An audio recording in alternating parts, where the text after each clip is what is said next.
मिश्रा जी श्रीमती कल्पना मिश्रा जी का बुके देकर स्वागत कर रही है।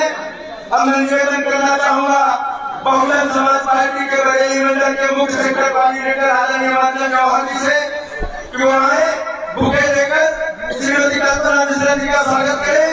मैं निवेदन करूंगा आदरणीय मंडल संयोजक रामकुमार मौर्य जी से कि वो भी बुके देकर कल्पना मिश्रा जी का स्वागत करें। भाई हरिराम कश्यप जी श्रीमती कल्पना मिश्रा जी का बुके देकर स्वागत करें। निवेदन करूंगा बरेली मंडल के मुख्य sector coordinator doctor Radheshyam Bharti ji से कि वो भी श्रीमती कल्पना मिश्रा जी का बुके देकर स्वागत करें। मैं निवेदन करना चाहूंगा भाई राजेश्वर सिंह जी से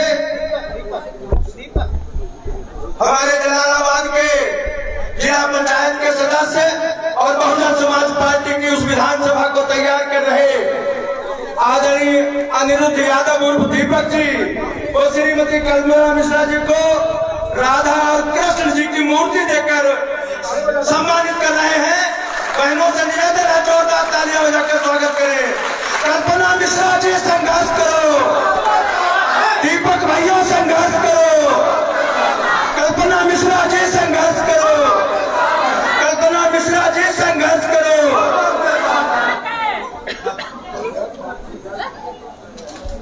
मैं निवेदन करना चाहूंगा विधानसभा अध्यक्ष जी से कि वो पूर्व मंत्री आदरणीय नकुल दुबे जी को बुके देकर सम्मानित करें।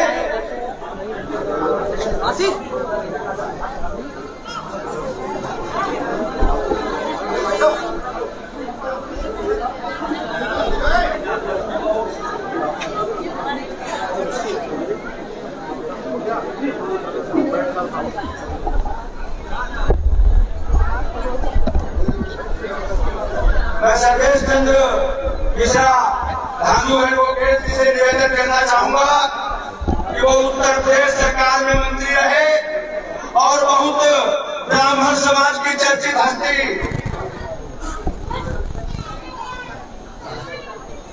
नकुल दुबे जी जिनको उत्तर प्रदेश सरकार में बड़े गौरव से जाना जाता है। लखनऊ की क्रांतिकारी धरती पर बहुजन समाज पार्टी को पूरे उत्तर प्रदेश में लगातार मजबूत करने का काम कर रहे परम आदरणीय मंत्री जी को मैं निवेदन करना चाहूंगा धानु जी से कि वो बुके देकर सम्मानित करें माननीय मंत्री जी का।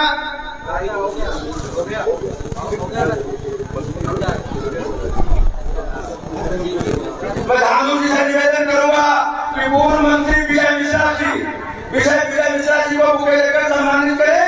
ब्राह्मण समाज जिंदाबाद, ब्राह्मण समाज जिंदाबाद, ब्राह्मण समाज जिंदाबाद। सम्मानित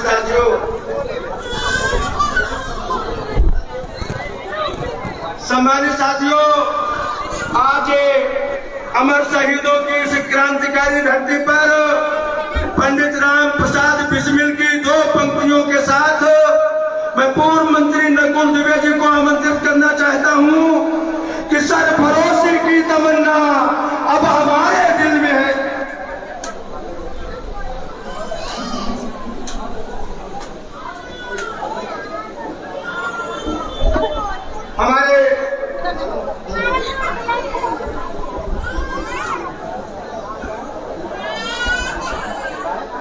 हमारे संगठन के लोग बहुजन समाज पार्टी के कार्यकर्ता साथी हमारे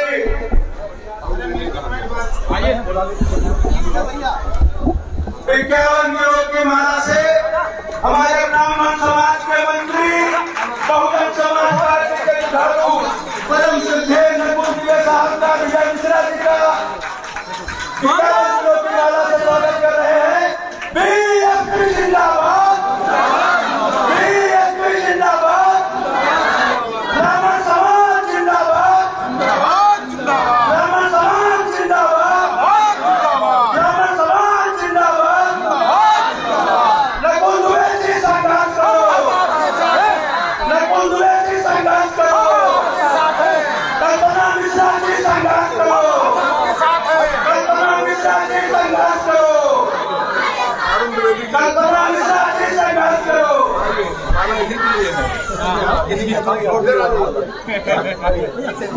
सारी बात भैया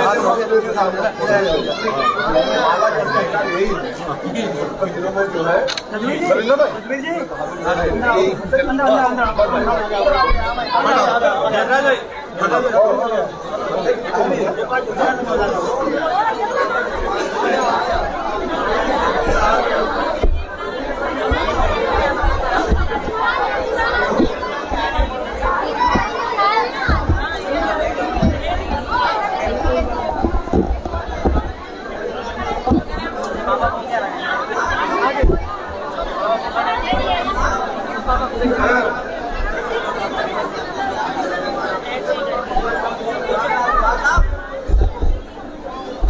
सम्मानित साथियों, आज अमर शहीदों की इस क्रांतिकारी धरती पर हर मीडिया चैनल के हमारे पत्रकार बंधु आए हैं। मैं इस ब्राह्मण समाज के सम्मेलन में सभी पत्रकार बंधुओं का बहुत बहुत स्वागत करता हूँ, बहुत बहुत बधाई देता हूँ। आज ऐतिहासिक स्वागत श्रीमती कल्पना मिश्रा जी का इस अमर शहीदों की धरती पर हुआ है। आज शाहजहांपुर की महिलाएं ये सिद्ध करती हैं कि आने वाली 2022 में बैंक माई मायावती जी उत्तर प्रदेश की मुख्यमंत्री बनेगी। मैं निवेदन करना चाहूंगा अपने विधानसभा के अध्यक्ष आदरणीय सुरेंद्र गोकेल जी से और हमारे नगर अध्यक्ष राशिद कुरैशी जी से कि वो भी श्रीमती कल्पना मिश्रा जी को बुके देकर सम्मानित कर रहे हैं। हमारे विधानसभा के अध्यक्ष सुरेंद्र गोकेल जी और नगर के अध्यक्ष छोटे भाई राशिद कुरैशी जी बीएसपी जिंदाबाद, बीएसपी जिंदाबाद। धन्यवाद साथियों। मैं दो पंक्तियों के साथ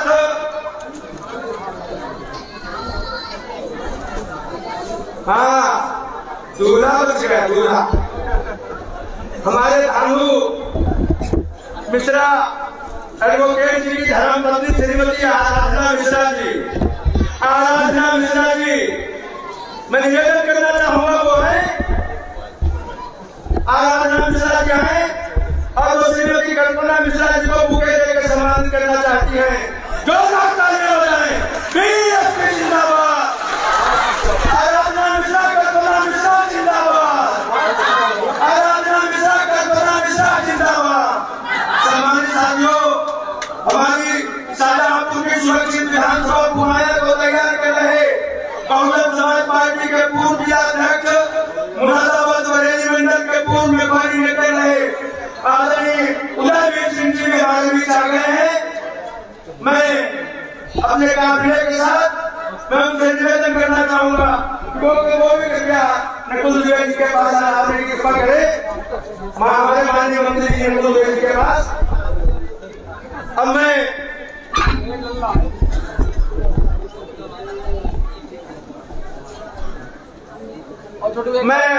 आराधना मिश्रा जी से एक और निवेदन करना चाहूंगा कि जो आज के इस ब्राह्मण सभा की अध्यक्षता कर रही आज महिला की प्रधानाचार्य आदरणीय रानी त्रिपाठी जी को बुके देकर सम्मानित करेगी। आज के इस ब्राह्मण सम्मेलन की अध्यक्षता कर रही आदरणीय रानी त्रिपाठी जी, रानी त्रिपाठी जी को बुके देकर सम्मानित कर रही है हमारे सर्वेश मिश्रा धामू जी की पत्नी आराधना मिश्रा जी। सम्मानित साथियों, धन्यवाद। अब मैं निवेदन करना चाहूंगा दो पंक्तियां माननीय पूर्व मंत्री नकुल द्विवेदी के सम्मान में कहते हुए पंडित राम प्रसाद बिस्मिल की दो पंक्तियां कि सर भरोसे की तमन्ना, सर भरोसे की तमन्ना अब हमारे दिल में है, देखना है जोर कितना बात में कातिल में है, वक्त आने दे बता देंगे तुझे आसमां, अभी से मैं क्या बताऊं क्या हमारे दिल में है, क्या हमारे दिल में है। मैं बड़े आदर और सम्मान से आज के इस ब्राह्मण सम्मेलन में पधारे पूर्व मंत्री नकुल द्विवेदी को बड़े आदर और सम्मान से आमंत्रित करना चाहता हूँ। हम सबको संदेश देने की कृपा करें। आप जोरदार तालियां बजाएं। बीएसपी जिंदाबाद, बीएसपी जिंदाबाद। बाबा साहब अमर रहे, माननीय काशीराम साहब अमर रहे। बहन कुमारी मायावती जी जिंदाबाद, बहन कुमारी मायावती जी जिंदाबाद, बहन कुमारी मायावती जी संघर्ष करो, बहन कुमारी मायावती जी संघर्ष करो। बड़े आदर और सम्मान से पूर्व मंत्री निवेदन करता हूँ कि हम सबको माननीय बहन जी का संदेश बताने की कृपा करें। आदरणीय पूर्व मंत्री जी। अब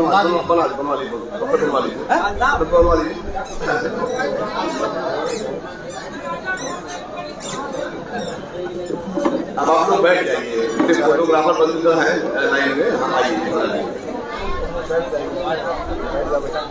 बच्चा बेटा तुम बैठ जाओ। कहाँ बैठो? हम लोग मंच को व्यवस्थित कर ले। जब बाई तरफ भी हमारे साथी स्थान है तो बैठे रहिए। आप भी थोड़ा राजू भी बैठ जाइए।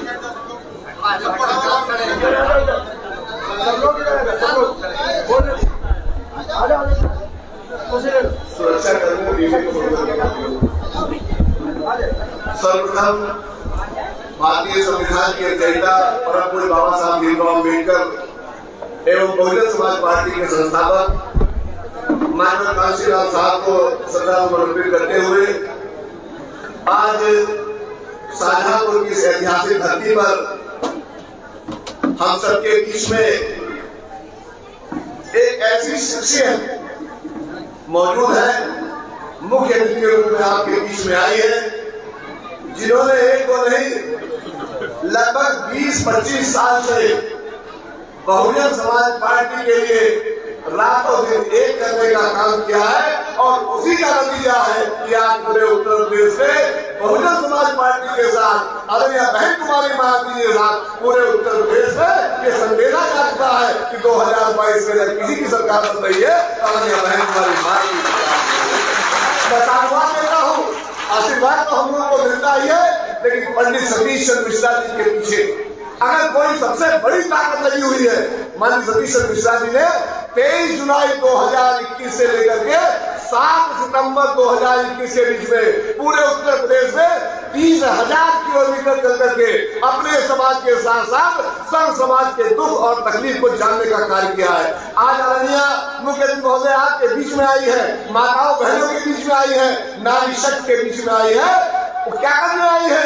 वो आज से आपका दुख दर्द बांटने आई है। शाहजहांपुर की वो बेटी जो ला कॉलेज की छात्रा है, उसके साथ क्या क्या घटनाएं हुई है आपको बताने की मुझे आवश्यकता नहीं है। किन लोगों ने घटनाएं कराई है ये भी मुझे बताने की आपको आवश्यकता नहीं है। लेकिन अब वो समय आ रहा है कि हमारी माताओं बहनों को अपने मान सम्मान के लिए, अपने समाज के मान सम्मान के लिए, अपने घर के पुरुषों, अपने बेटों, अपने भाइयों के मान सम्मान के लिए आप सब लोगों को यह उद्गार करना है, यह ललकार करना है। आदरणीय मुख्य को ये आश्वासन दिलाना है कि बहन जी अगर आप आई है यहाँ पर, दीदी आप जो माता जी आप जो भी कहना चाहे, अगर आप यहाँ पर आई है तो हम लोग आपको विश्वास दिलाते हैं कि 2022 में हम लोग बहुजन समाज पार्टी के प्रत्याशी को जिता करके आदरणीय बहन कुमारी मायावती जी को उत्तर प्रदेश की सबसे बड़ी गद्दी को बैठाने का काम करेंगे। मैं आप सबसे कह देना चाहता हूँ, मुख्य महोदय को बोलने के लिए बुला रहा हूँ, आप लोग खूब शांति से इनकी बातों को सुनिएगा। हमारे भाई लोग की तादाद में हम बैठे हुए हैं, इनकी बातों को सुन करके उनको अपने साथ लेकर के जाने का काम करिएगा। भारतीय जनता पार्टी ने क्या तमाशा किया है ये सब आप लोग को मालूम है, ये सब आप लोग की जानकारी में है। लेकिन भारतीय जनता पार्टी को सबक सिखाने के लिए हमारे साथ साथ आप सबको आगे आना पड़ेगा। मैं बड़े आदर और सम्मान के साथ आमंत्रित करता हूँ, मैं बड़े ही आदर और सम्मान के साथ आमंत्रित करता हूँ आदरणीय श्री कल्पना मिश्रा जी को, कृपया वो माइक पर आए, हम सबको आशीर्वाद दे और हम सबका आह्वान करें कि 2022 में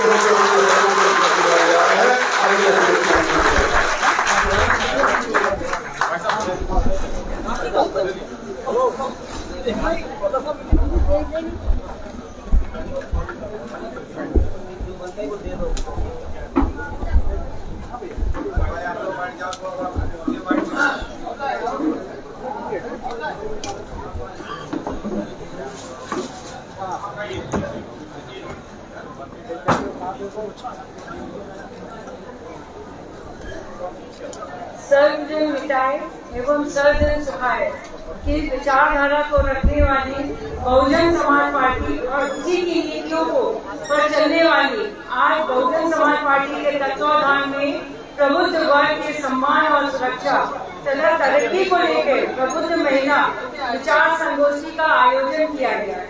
इस संगोष्ठी का उद्देश्य बीएसपी की रीति और नीति के बारे में प्रचार और प्रसार करना है तथा उनके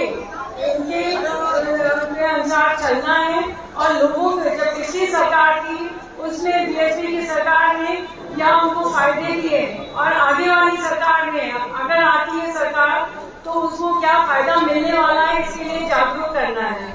यहाँ पे उपस्थित हमारे मंच में और हमारी माताएं बहनें को सामने बैठी हैं, उनका बहुत बहुत स्वागत है। जैसा कि अभी नकुल जी ने कहा कि माननीय मिश्रा जी पिछले 23 जुलाई से 75 जनपद में जाकर सर्व समाज तथा खास तौर से ब्राह्मणों को एकजुट करने के लिए अथक प्रयास करते रहे। उनके साथ कंधा से कंधा मिलाकर श्री नकुल द्विवेदी एवं अरुण द्विवेदी जी उनके साथ रहे। तो पत्नी होने के नाते हमारा भी एक कर्तव्य बनता है कि हम उनके इस कार्यक्रम में सहयोग करें और उनका साथ दें। 2007 में जब सर्व समाज के सहमत से सम्मानपूर्ण बहुमत की सरकार बनी थी, तब बहन जी का शासनकाल आप लोगों ने उनका शासनकाल भी देखा, उनका अनुशासन भी देखा, साथ साथ में आपने कानून व्यवस्था भी देखी। उस समय जो कानून व्यवस्था 2007 से 12 की थी उसमें हमारी माँ बहनें बेटियां सब बहुत महफूज थी। यहाँ तक कि अगर रात को भी उनको जाना पड़े तो वो अपना जाके काम कर सकती थी, क्योंकि उनको पूरा विश्वास था कि हमारी बहन जी की सरकार में कोई भी बुरी नजर से हमको नहीं देख सकता है और वो अपना काम करती थी। इसके वर्तमान सरकार में बीजेपी की सरकार में रोज हमारी बहू बेटियों और माताओं के साथ कुछ न कुछ घटना घटती रहती है। हर 2 घंटे में आपको एक रेप की बलात्कार की न्यूज मिल जाएगी। सुनने में आता है कि उस लड़की का वहाँ बलात्कार हो गया, यहाँ हो गया। कोई भी माता बहने ना तो अपने ऑफिस में ना घर में कहीं भी सुरक्षित नहीं। इसी प्रकार इससे पहले बीजेपी सरकार के पहले जब समाजवादी पार्टी की सरकार आई थी तो उन्होंने, वो तो आप लोग नाम से ही जानते हैं कि गुंडा राज की सरकार कही जाती थी। उस सरकार को लोग गुंडा राज कहते थे क्योंकि उनके कार्यकर्ता जिसपे नजर पड़ गए उनके घर को हड़पने या किसी भी जहाँ के उनको हथियाने की कोशिश में लगे रहते थे। माँ बेटियां बहन भी उनकी सरकार में महफूज नहीं थी।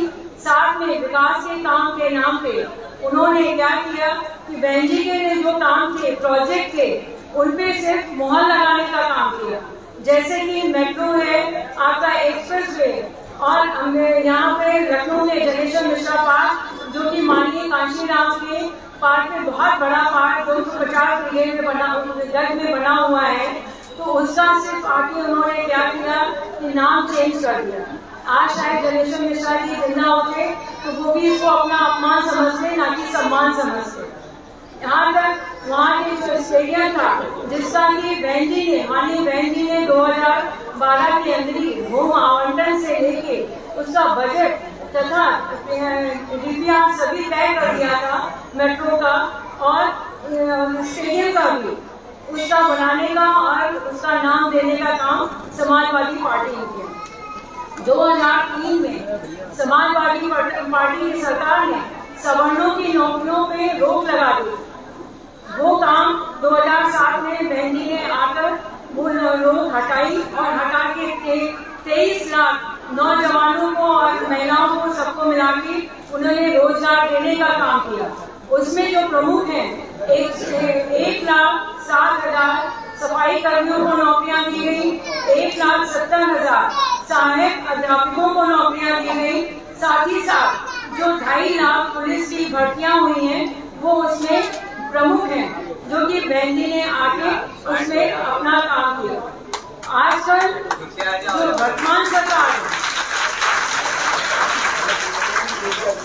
जो वर्तमान सरकार है वो रोजगार देने का नहीं, छीनने का काम कर रही है।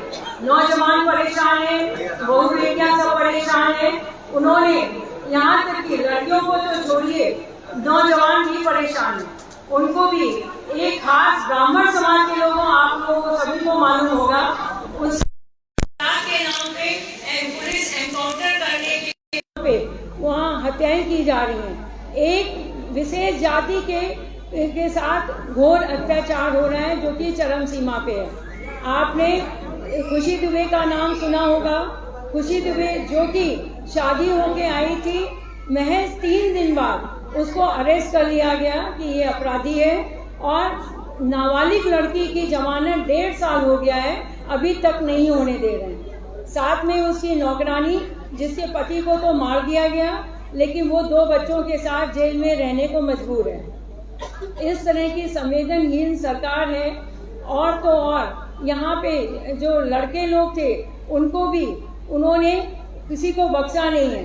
तो लखनऊ का ही किस्सा है, वो बेचारा अपने माँ बाप के लिए, एक यंग जवान माँ बाप को देखने, कोरोना से पीड़ित माँ बाप को देखने आया था। उसकी गाड़ी रोक के उसको ले गए और कैंट एरिया में जाके उसका एनकाउंटर कर दिया।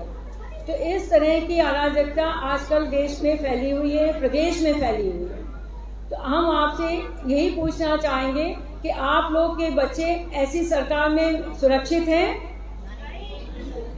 और महिलाएं सुरक्षित हैं। तो इसलिए हम आपसे अपील करना चाहेंगे कि आप बहन जी के हाथों को मजबूत करिए और उनको लाने का काम करिए कि जो 2022 में उनकी सरकार बनवाइए। हम तो ये कहते हैं कि अपराधी अगर कोई है, आप उसको पकड़िए, जेल में डालिए, नियमानुसार उसके ऊपर मुकदमा चलाया जाए। मुकदमा चलाने के बाद अगर वो अपराधी है तो दंड वही दे देगी, न्यायालय भी सजा दे देगी। यहाँ इसी तरह जिन लोगों का एनकाउंटर हुआ है, उनके माँ बाप बहनों को कोई पूछने वाला नहीं, उनकी कोई थाने में सुनवाई नहीं हो रही है और वो लोग बिल्कुल बुरी तरह से परेशान हो गए। हाथरस का केस आपने सुना होगा, दलित महिला के साथ बलात्कार हुआ, उसकी हालत खराब होने पे उसको एडमिट कराया गया। जब दिल्ली के अस्पताल में उसकी डेथ हो जाती है तो पुलिस के अंडर उसको लाके उसके परिजनों को दिखाया नहीं गया और पेट्रोल डाल के एंथेस्टी तक कर दी गई। इसी तरह के केस उन्नाव और महोबा के भी सामने आते हैं। इतनी बर्बरता पूर्वक सबको मारा जा रहा है, चाहे वो नौजवान हो, चाहे वो लड़कियां हो, चाहे वो महिला हो, किसी को भी नहीं छोड़ा जा रहा। कब कहाँ किसका मौका लग जाए वही काम किया जा रहा है, जो कि नहीं होना चाहिए। इस तरह से ये सरकार भय और असुरक्षा का वातावरण समाज में धर्म के नाम पे और अपराध के नाम पे पैदा कर रही है।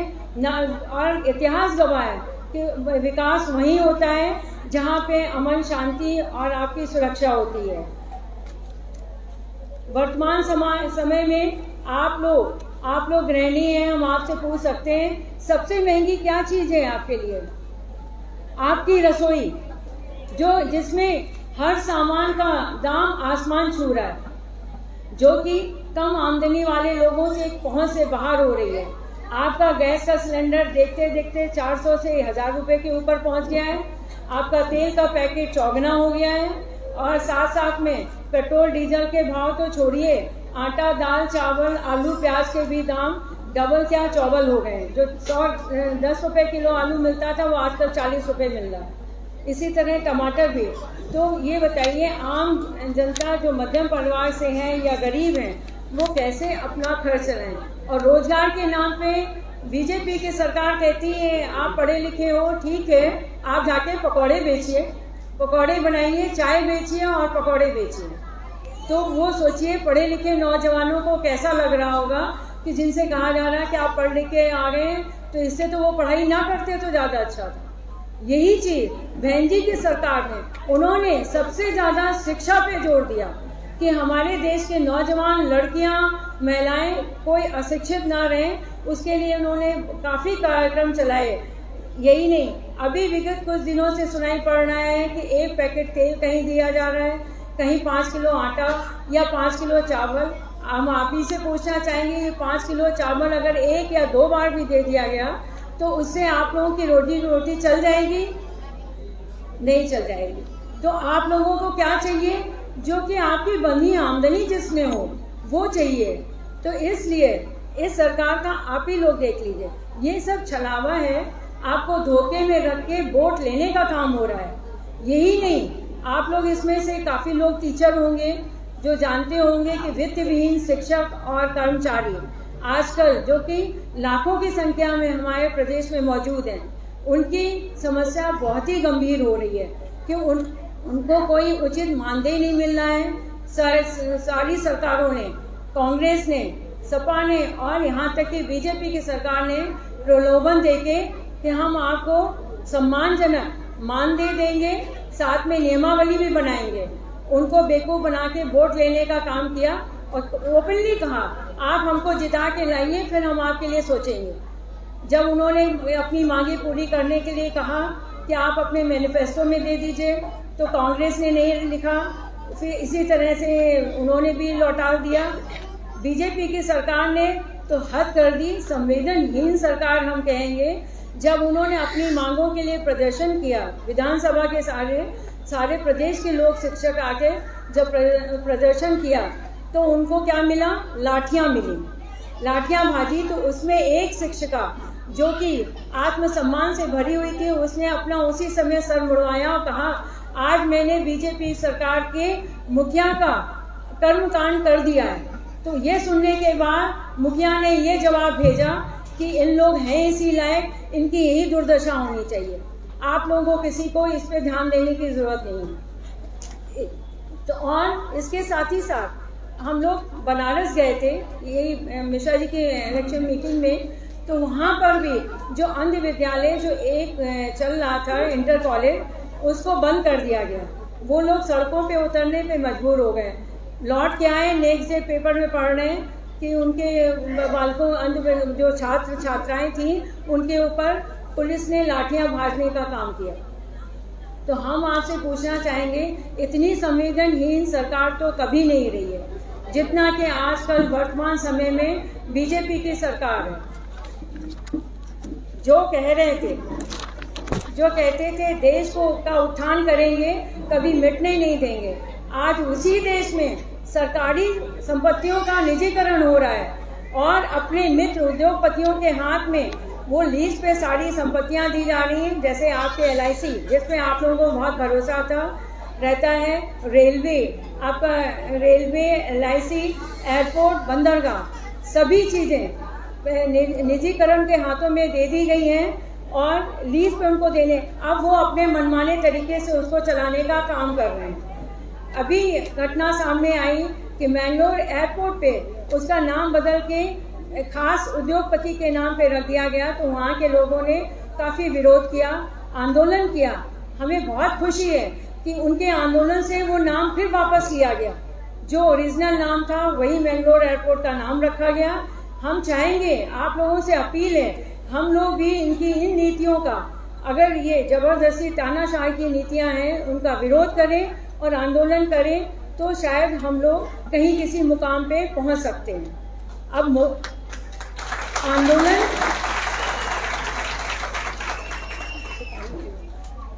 आंदोलन और विरोध का अपना अपना तरीका होता है। या तो आप खड़े होकर लाठियां खाइए, कहिए हम आंदोलन कर रहे हैं, या आप उस सरकार को ही पलट दीजिए, उसका बदल के जो हमारे सुचारू रूप से सरकार चलाए हम उसको क्यों नहीं लाएं। इससे अगर आप सहमत हो तो सभी लोग हाथ उठा दीजिए।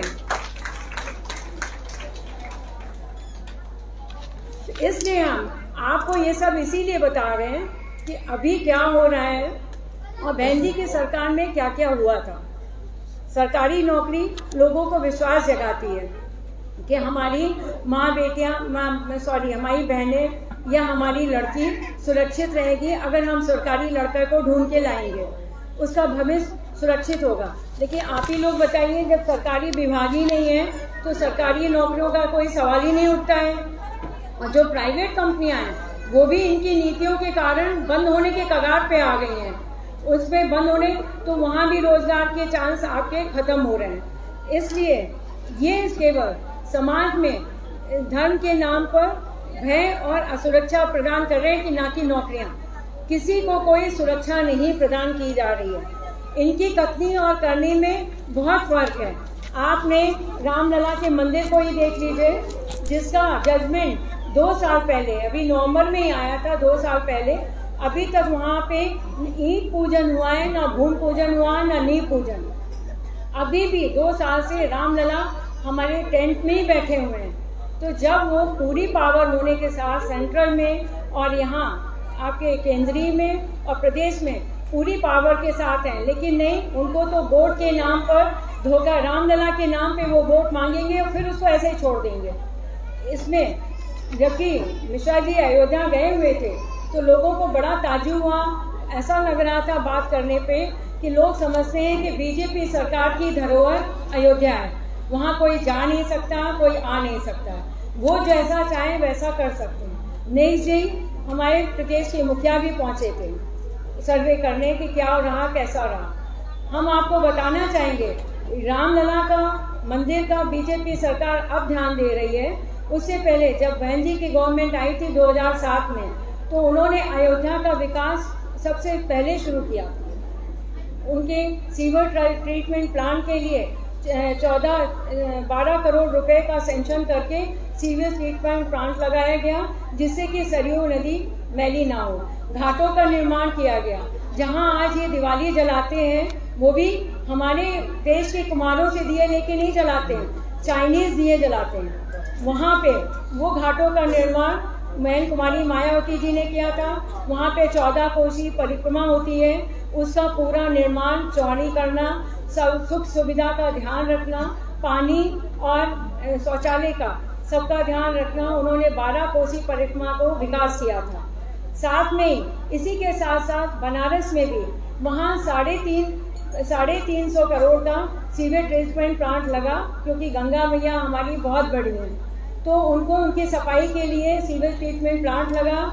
और वहाँ के घाटों का एक करने का काम, सौंदर्यीकरण करने के साथ साथ आप 80 घाट में कहीं एक से चलना शुरू करिए, सारे जोड़ने का काम बहन मायावती जी ने किया था। वहाँ के हथकरघे आज भी बहन जी को याद करते हैं कि बहन जी के टाइम में उन्होंने हमको बहुत सुविधाएं दे रखी थी। अब मेरा धंधा जो है, जो बनारसी साड़ियों के नाम पे फेमस है, वो अब बंद होने के कगार पे आ गया है। वो कह रहे हैं हम अब प्योर सिल्क आपको नहीं दे सकते, हमको मजबूरन मिक्स करके देना पड़ रहा। वो चीज़ है ही नहीं। पहले जो बनारसी साड़ियाँ होती थी, अब वो नहीं। हथकरघे लोग बहुत परेशान हैं। इसी तरह उन्होंने कन्नौज, जो कि हमारा देश है, जहाँ हम पले बड़े हुए, वहाँ पे भी 140 करोड़ का बजट देके वहाँ पे न्यायालय नहीं था, ठीक से अदालत नहीं थी, उनका नया न्यायालय बनाया गया, जिला कारागार बनाया। साथ ही साथ उन्होंने वहाँ मेडिकल कॉलेज देने का काम किया। और लड़कियों के लिए, भाई वो भी छोटा शहर है, लोग कहते हैं हम कोएड में नहीं पढ़ाएंगे, लड़का लड़की एक साथ नहीं पढ़ेंगे, तो वो प्राइवेट पढ़ने पर मजबूर थी। उनके लिए डिग्री कॉलेज बना के देने का काम किया। साथ ही साथ उन्होंने हर गांव में, जो कि मेरे आंखों देखा है कि जब हम 2009 में उसका सांसद का इलेक्शन था, तो हम डोर टू डोर गए, तो वहाँ देखा कि पूछा कि ये सड़कें किसने बनवाई। उन्होंने कहा बहन जी ने आते साथ सबसे पहले गांव की सड़कों का और ट्यूबवेल का और यहाँ के हैंडपम्प का इंतजाम कराया। वहाँ पे भी विकास हुआ, साथ साथ बिठूर में भी विकास हुआ। ये लोग कहते हैं जय श्री राम, हम लोग कहते हैं जय सिया राम। जहाँ माता सीता जी का आखिरी में जीवन यापन हुआ, वहाँ पे उनका पूरा विकास किया गया। इसके साथ साथ वृंदावन में आप लोग जाइए तो देखिए पूरा कायाकल्प हो गया। यहाँ तक कि उन्होंने जहाँ विधवा आश्रम था, उनको बिल्कुल निःशुल्क रहने के लिए और उनके खाने के पीने का इंतजाम, निःशुल्क रहना, साथ ही साथ 100 बेडेड हॉस्पिटल बनाया। वहाँ लोगों को दिक्कत होती थी, तो उन्होंने बस स्टॉप बनाया कि बहुत दूर जाके बस पकड़ना पड़ता था, मथुरा और उसमें बहुत डिस्टेंस था, तो फ्लाईओवर बनाया रेलवे लाइन के ऊपर। और वहाँ पे तो 84 कोस की परिक्रमा होती है, वहाँ पे ये परिक्रमा स्थल लोगों ने कहा हम कच्चे में चलना चाहते हैं, तो पक्का कच्चा दोनों बनाया गया। साथ ही साथ उनके पानी पीने की सुविधा और बैठने के लिए बेंच, सारी सुविधाएं उपलब्ध कराई गई। ये हमको इसीलिए खास तौर से आज पता है क्योंकि हमारे पति जो श्री सतीश चंद्र मिश्रा जी हैं, बहन जी ने इसकी जिम्मेदारी मिश्रा जी के ऊपर डाली थी और उन्होंने इसको पूरा कराने का काम किया था। साथ ही साथ इसके साथ ही साथ उन्होंने वृंदावन के साथ, अब ये तो धार्मिक स्थल की बात कर रहे हैं, उन्होंने यहाँ पे बिजनेस हो सके, अच्छा इंफ्रास्ट्रक्चर लोग ला सकें, IT सेल आ सके, इसके लिए 6000 मेगावाट की बिजली सिर्फ थी, उसको 13000 मेगावाट करने का काम किया। और नोएडा का बिल्कुल कायाकल्प कर दिया, जिससे कि लोगों को, बाहर के लोगों की कंपनियों को वहाँ आके इन्वेस्ट करने में कोई परेशानी ना हो। उन्होंने बड़े बड़े फ्लाईओवर्स दिए, वहाँ पे कॉलेज दिए, डिग्री कॉलेज दिए, माननीय काशीराम योजनाएं बहुत चलाई। आपको हम बताते हुए हमको काफ़ी हर्ष हो रहा है कि बहन जी के अंदर शिक्षा को लेके बहुत ज़्यादा है। उनको लगता है हम शिक्षा का विकास करें तो हमारे सारे विकास हो जाएंगे। इसके लिए उन्होंने अपने 5 साल के कार्यकाल में 7 मेडिकल कॉलेज दिए, 5,500 प्राइमरी स्कूल दिए, साथ ही साथ 200 डिग्री कॉलेज दिए, 200 लड़कियों के दिए, और यही नहीं, पैरामेडिकल कॉलेज, साथ में उन्हें 100 से ज़्यादा ITI कॉलेज दिए। साथ ही साथ उन्होंने इसका कॉलेज देने का काम किया, जो कि आपके पैरामेडिकल के साथ साथ जो ITI के होते हैं, उसमें उन्होंने सबको काम मिले, रोजगार मिले, इसका पूरा ध्यान रखा। और उन्होंने 23 जिले बनाए।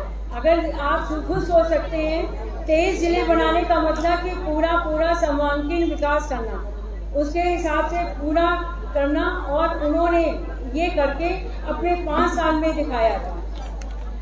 लखनऊ में उन्होंने वहाँ पर से घूमने की इमामबाड़ा और भूल भुलैया जगह थी, उसको बदल के चौड़ी सड़कों का निर्माण किया, स्मारक दिए, सभी को दिया। साथ ही साथ उन्होंने विश्व स्तरीय विकलांग यूनिवर्सिटी, जो कि डॉक्टर शकुंतला मिश्रा विकलांग यूनिवर्सिटी है, जो कि विश्व में ऐसी कहीं यूनिवर्सिटी नहीं है जिसमें कि 50% लोग जनरल कैटेगरी के हैं और 50% लोग वहाँ पर विकलांग लोग पढ़ते हैं। इसका एग्जाम्पल आपने KBC में हिमानी बुंदेला को अगर देखा है तो उसने खुद अपने आप बताया कि हमको कितनी हेल्प मिलती है, जो 50% है।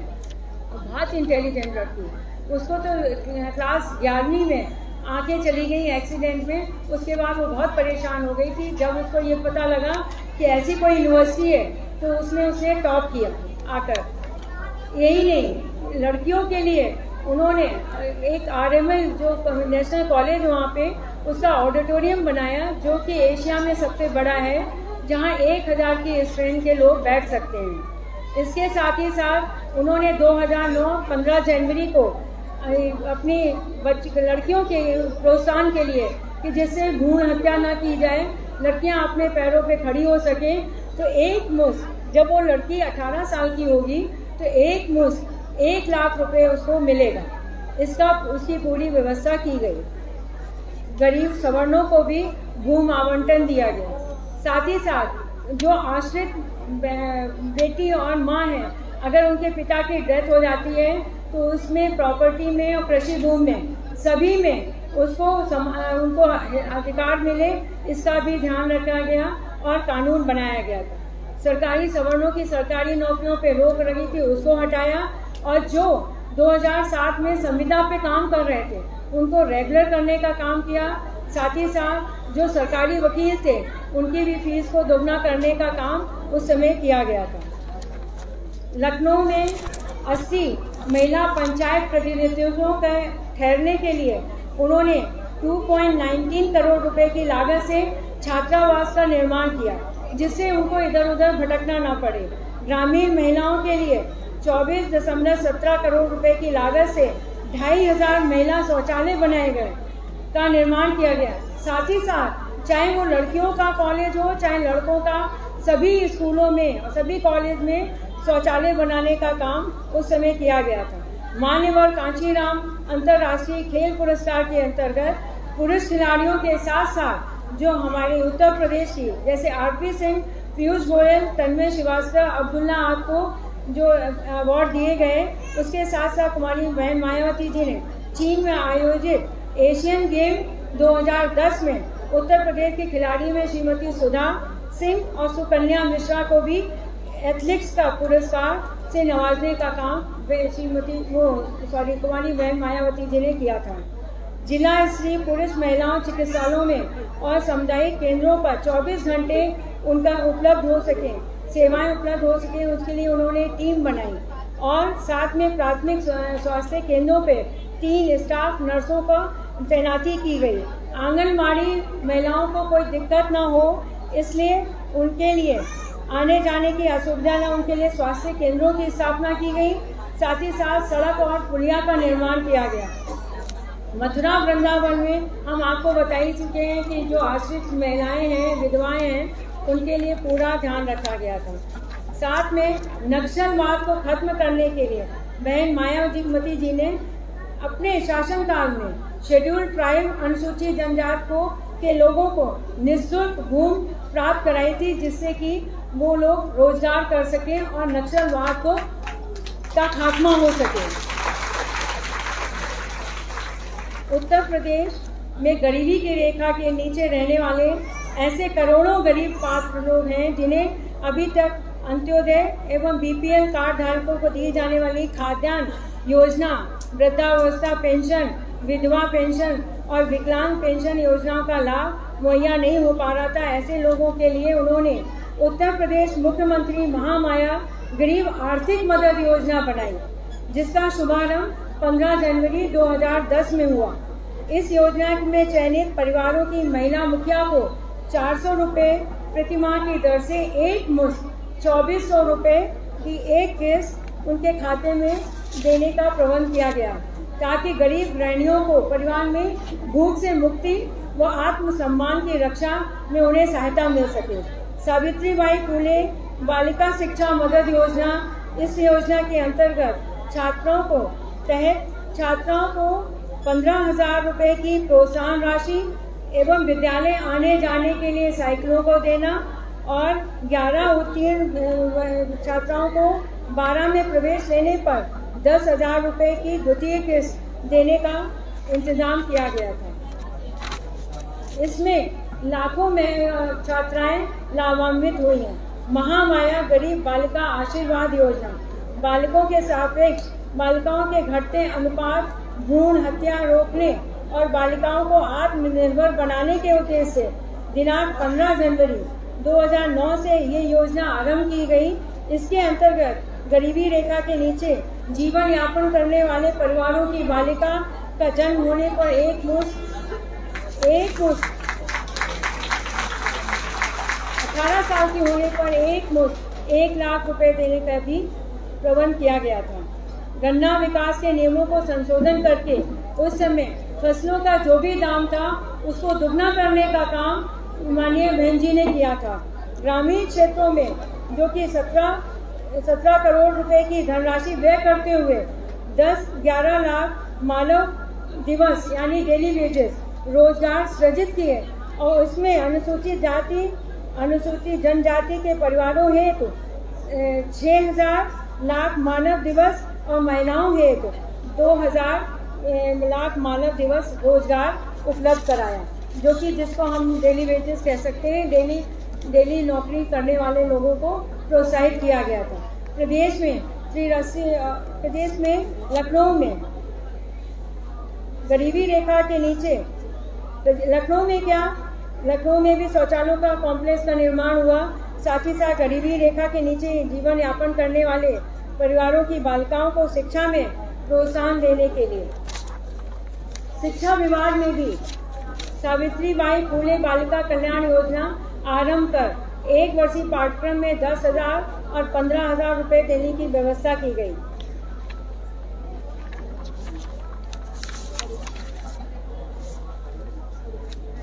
महंगाई की मार जो आप लोग देख ही रहे हैं, आपने देखा कि कोरोना काल में कितने लोगों के घर से उनके परिवारजन और आत्मजन लोग चले गए। उनका हम आपसे कहना चाहेंगे कि पहली लहर जो आई थी वो तो अप्रत्याशित थी, लोग उसके लिए तैयार नहीं थे, लेकिन जब दूसरी लहर आने का आशंका थी, लेकिन इस बीजेपी की गवर्नमेंट ने कोई उचित इंतजाम नहीं किया। ऑक्सीजन की कमी से लाखों लोग मर गए, प्रदेश में ही जाने कितने लोग मर गए, और बाकी देश की तो हम बात क्या करें। ऑक्सीजन की इतनी कमी हो गई थी कि लोगों कोई उचित इंतजाम न होने के कारण जो महंगाई के लोग, एक तो उनके रोजगार खत्म हो गए, धंधे चौपट हो गए, ऊपर से इतनी महंगाई बढ़ गई, वो उसकी डबल मार खा रहे हैं। कोरोना के टाइम में भी उनका ध्यान नहीं रखा गया। बहन जी ने अपने उसमें शासनकाल में लड़कियों के लिए, जो किशोरी लड़कियां हैं, उनके लिए 12 या 13 साल के होने पे उनको आयरन की टैबलेट और साथ में फोलिक एसिड देने का मुफ्त में इंतजाम किया गया था, और किशोरी के लिए मेंस्ट्रुअल हाइजीन का भी व्यवस्था की गई।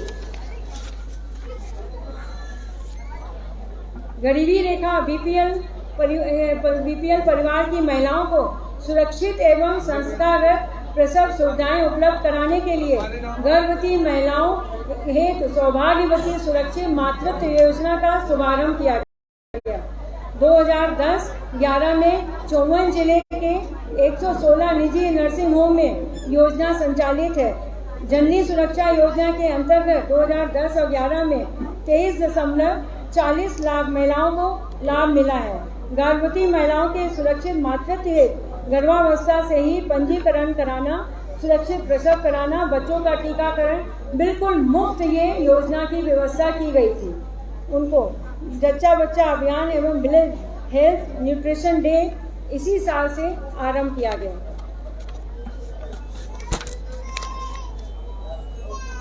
35 वर्ष की कम आयु वाली महिला जिसके पति का अगर देहांत हो जाता है, वो पुनर्विवाह करना चाहे तो उसके लिए 11,000 रुपये देने की भी व्यवस्था की गई थी। 2007-8 में 62 लाख रुपए तथा 2008-9 में 40 लाख रुपए और 9-10 में 36 लाख रुपए से 2010-11 में फरवरी में 31 लाख रुपए तक का व्यय किया गया। इस योजना के अंतर्गत उत्तर प्रदेश की महिलाएं अपने विरुद्ध कहीं कार्रवाई कराना है, रिपोर्ट दर्ज कराना है, इसकी सूचना सहजता से वो पहुंचा सकें, इसके लिए महिला थानाओं की व्यवस्था वो निर्माण किया गया।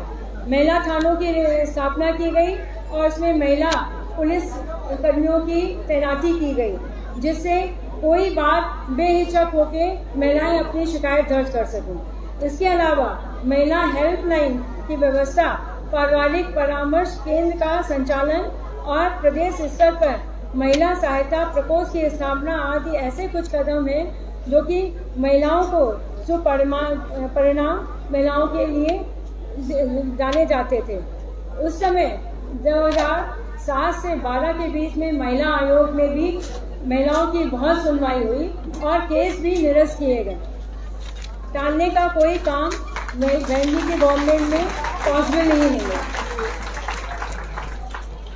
7 सितंबर 2021 को बहन मायावती जी ने मन से अपील की है। हम आपको एक बात बताना चाहते हैं कि बहन जी का कभी मैनिफेस्टो नहीं होता है। वो जो मन से कहती हैं उनकी कथनी करने में कोई फर्क नहीं होता है। वो वही आप उनका मैनिफेस्टो जानिए, जो वो कहती हैं उसी के घोषणा कर देती हैं, वही उनके अलग से कोई मैनिफेस्टो जारी नहीं करती हैं। उन्होंने अपील की कि सर्वजन हिताय सर्वजन सुखाय की नीति पे चलकर खासतौर ब्राह्मण के साथ अपर कास्ट और दलितों के कल्याण व हितों, मान सम्मान, सुरक्षा और तरक्की, रोजी रोटी आज का पूरा ध्यान रखा जाएगा और खास तौर से महिलाओं की रोजी रोटी और सुरक्षा का ध्यान भी रखा जाएगा। किसी भी सरकार में किसानों का ध्यान नहीं रखा गया। बहुजन समाज पार्टी की सरकार ने ही गन्ने का मूल्य दोगुना कर दिया था। अब जब यूपी में बहुजन समाज पार्टी के 2022 में सरकार आएगी तो उनकी फसल का उचित मूल्य भी दिया जाएगा। साथ ही साथ केंद्र सरकार द्वारा जो किसानों पे जबरन थोपे गए काले कानून हैं, बहन जी ने मन से ये ऐलान किया कि उनको वो बिल्कुल लागू नहीं होने देंगे। किसान अपनी फसलों को उचित मूल्य पे बेच सकेगा, अपनी फसल का वो खुद ही हकदार होगा। 2022 में बहुजन समाज पार्टी की सरकार बनने पर वित्त विहीन शिक्षक कर्मचारी के लिए भी तुरंत आयोग का गठन करके उनको राहत देने का काम किया जाएगा। इसी तरह बहन मायावती जी ने मन से ये भी कहा कि जो आज भारतीय जनता पार्टी की सरकार संस्कृत विद्यालयों को उचित मानदेय नहीं दे रही है तो वो बंद होने के कगार पे हैं। यानी 50% तो बंद हो ही गए, बाकी भी बंद होने के कगार पे। उन्होंने कहा 2022 में उनकी सरकार आने पर उनको उचित मानदेय दिया जाएगा और वो विद्यालय फिर से चलाए जाएंगे, उपलब्ध पुनः संचालित करने का काम किया जाएगा। उत्तर प्रदेश में विधवाओं को पेंशन दिलाने का काम किया था। महिला सुरक्षा के लिए महिला थानों की खोलने की भी व्यवस्था की गई। उन पे भी उन्होंने कह रखा था सभी थानों में सभी जगह अगर किसी महिला की कोई फरियाद है उसको तुरंत अटेंड किया जाए, तुरंत रिपोर्ट लिखी जाए। आज बीजेपी की गवर्नमेंट में तो ये कहीं संभव है नहीं, कहीं नहीं दिखता है कि थानों में कोई किसी की सुनवाई हो रही है। ये सब मैं आपको इसलिए बता रही हूँ कि आपके मन में कोई भ्रम हो तो वो दूर हो सके। आप सभी लोग घर से निकलें, बहुजन समाज पार्टी के नीले झंडे के तले आप लोग इकट्ठा हो, अपनी नारी महिला शक्ति सशक्तिकरण करें और अपने साथ साथ अपने सशक्तिकरण करने के लिए आपको एकजुट होना पड़ेगा, जिससे कि बहन जी के हाथ मजबूत करें। बहन जी के लिए तो करेंगी, आप अपने लोगों के लिए भी करेंगे, जिससे आपके बच्चे आप लोग सभी लोग सुरक्षित रहें और आपके देश के साथ साथ आपका भी विकास हो सके। इसलिए बहन जी के हाथ को मजबूत करना बहुत अत्य आवश्यक है। बहन जी ने कभी कोई मैनिफेस्टो तो जारी किया नहीं है। अंत में आपसे मैं कहना चाहूंगी कि आप लोग सभी बहन जी की ताकत बने और 2022 में उनको जिता के 5वीं बार मुख्यमंत्री बनाने का कार्य करें।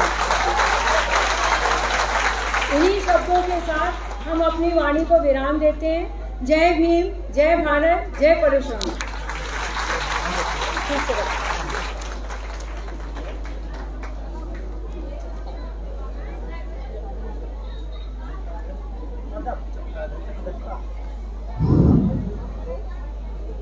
आज आपने